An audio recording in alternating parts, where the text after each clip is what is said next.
Hi, this is Ben from Ben-efit Bike Fit Studio, and today I'm going to show you how to take the measurements from your road bike and transfer them onto your Wattbike Atom. I'm going to show you two methods today. The first is using a laser level, and then the second is using a 4 feet spirit level with a plumb bob. But in both cases you will need a tape measure, a pair of scissors, some electrical tape, most importantly vernier calipers. On here I've got a ratchet Allen key which has got a 4 and a 5mm Allen key and a ball-ended L-shaped Allen key also, which is a 5mm. The problem that most people have when they measure bikes is that they measure from the wrong point. Most people generally tend to take the measurement from the nose of the saddle to a reference point on the handlebars, either the end of the stem or the hoods. Now, as you can see, there is a big difference between this particular saddle and the one that I have on the Wattbike.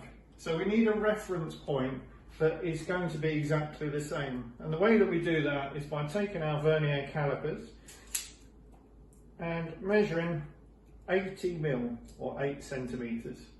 Now once you've done that, with your electrical tape, what you're going to do, let me back to you, sorry, is you're going to measure back so it's 8 centimetres across the saddle, and then put a little mark there.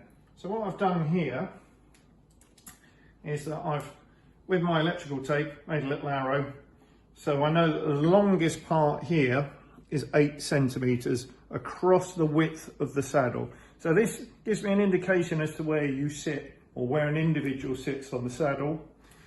And I do exactly the same on the other side, so on the other bike.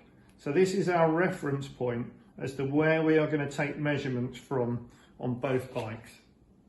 So the first thing that we need to do is we need to measure from the centre of the bottom bracket to our reference point that I showed you earlier, which is your 8 centimetre across the saddle point. So in this case, best bet is to get your tape measure and hook it over the top of the saddle as near as you can. And in this case, it's 81.3 centimetres. So obviously now we've measured the saddle height on the other bike, we now need to transfer it over onto this bike.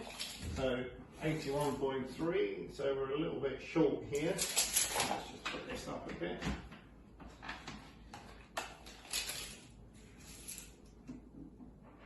Well, that was quite lucky, so straight away got that in the right position. As you can see, I've got my Willy Wonka glasses on, so I'm using a laser now, so obviously I need to protect my eyes. So what you need to do is you need to line the vertical line up with the mark that you've already previously made on the saddle, vertical line of the laser, and this will plot a point somewhere on the chainstay. Now obviously you can't see that on the camera, so what I'm going to do is I'm going to use a little bit of tape. It's also useful to do anyway, so you've got a reference point, and mark that there. Okay, now once you've got that, you can then turn the laser off, and then basically you're going to measure from the centre of the bottom bracket across, and that will give you, do it the other way, that will give you a point. So in this case it's 26.2 centimetres or 262mm.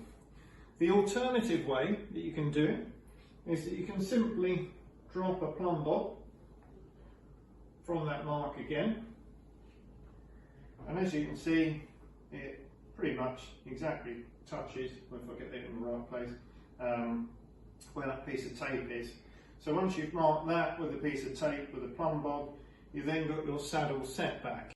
So the next thing you need to do is you need to loosen off the nut that's under here, which gives you your saddle set back. And the easiest thing to use for this is this little 4mm Allen key ratchet I've found. So I'm going to put that in there and just loosen that off. There we go. It saves you undoing this bolt here, but if you haven't got a 4mm Allen key ratchet, then just use a 5mm Allen key, and then you can use the rails of the saddle to slide back and forth.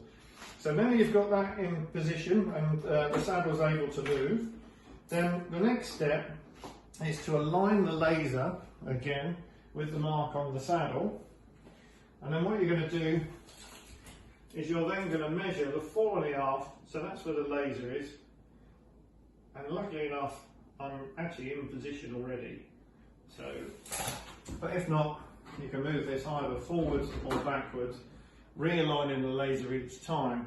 So the other thing that you can do is, again, using the plumb bob, if you haven't got a laser,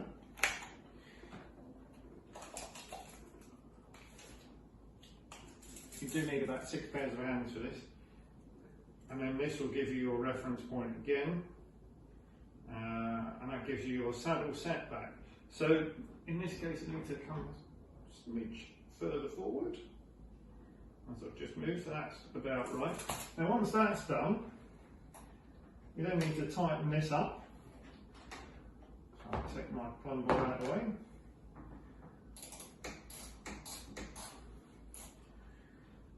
Okay, and you then need to re-measure the distance between your reference point and the saddle, and make sure that's exactly the same, because obviously if you've moved it forward, the distance drops.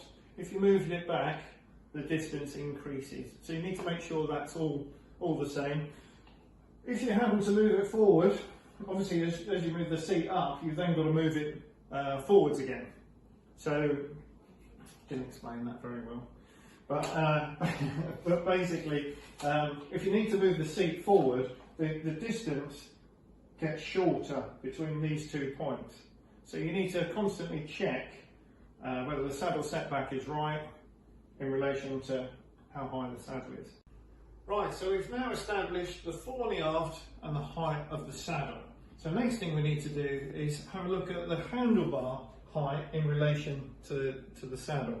So the way that we do this is lining the vertical line of the laser with the horizontal line of the laser on this mark. So the way that you can do that, and you just check, is just by having a little bit of card there, so hopefully that can be seen on the camera there.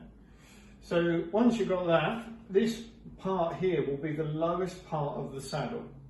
Okay, so what I'm now going to do is simply offer the tape up to the handlebars, and as you can see we're at 10.3 centimetres or 103 mil.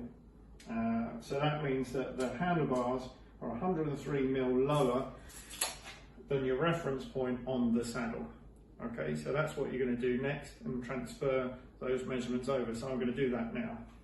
Right, so I've now aligned the laser with our mark, and so we're going to come across to the handlebars. So we're 103 mil, but in this case it's 4.2. So obviously we need to go down 6.1, so we can use the marks that are on the Wattbike. As my maths is absolutely terrible, I just generally tend to measure, so it's a little bit further down.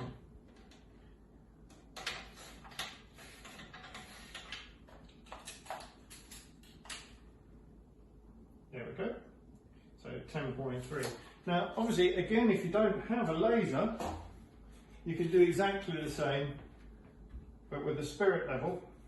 So again, we get the bubble in the centre and then measure down from your handlebars to the level of the level, so the horizontal mark of the spirit level, and that will give you exactly the same measurement.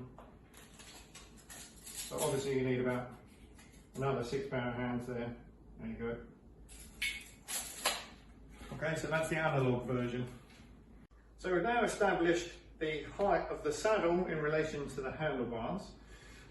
We now need to establish the reach. Now, what a lot of people do is they measure from your marking point to the end of the bars, but a lot of bars are different. You've got different lengths at this point here. Some are much longer, some are much further back. So the reference point that you need to do, which is going to be the same on your Wattbike, is that you need to measure from your mark here to the hoods. So I would always measure to the front part of the hood, this part here, or in this case actually it's the back part of the hood. So take your tape measure from there and go to the back of the hood there. So it's the part that's nearest the saddle, which in this case is 91 mil, so it's 910 mil, so 91 centimetres, 910 mil, and then we're going to simply transfer that over to here. So we go to the back of the hoods here, and that's 86. So we're going to take our Allen key, put it in here, move it forward quite a considerable amount. Still much further forward.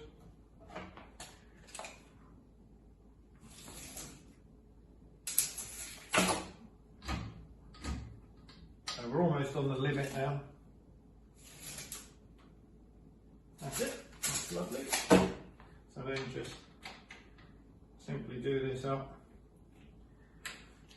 and that's how you transfer your measurements over. Now it's worth noting that if you transfer measurements from a road bike, particularly if you're a road racer, generally the bike tends to be quite aggressive, and if you basically transfer that measurement over, it'll be too aggressive for you indoors and you'll get uncomfortable. So the final thing to note is that riding indoors is not as comfortable as riding outdoors. So what I generally tend to do with my bikes is I put a much more comfortable saddle on than I do riding outside. And saddles are such a personal choice. I would always recommend that Wattbike comfort saddle, makes life a lot easier. If you rode that particular saddle outside, you'd be uncomfortable. If you ride it inside, it's fine. The reason being is that a lot of riders set their bikes up too aggressively.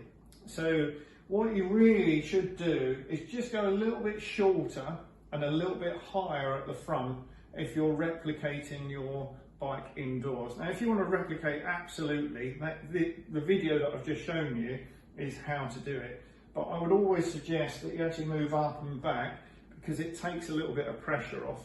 And also you don't need to be as aero as you would be outside. So I hope that helps. Hope you enjoy the video, and if you like it, give us a little thumbs up or a nice comment, and I look forward to speaking to you soon. Take care.